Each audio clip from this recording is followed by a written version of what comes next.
Weather Service in Blacksburg has issued a severe thunderstorm warning for East Central Rockingham County, Caswell County, Southeastern Charlotte County, Southeastern Pittsylvania County, Halifax County, until 4:15 p.m. Eastern Daylight Time.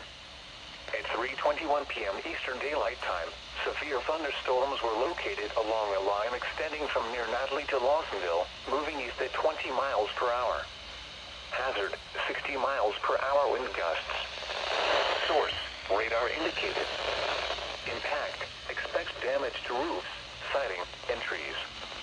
Locations impacted include South Boston, Yanceyville, Bethel, Halifax, Turleyville, Red Oak, and Providence.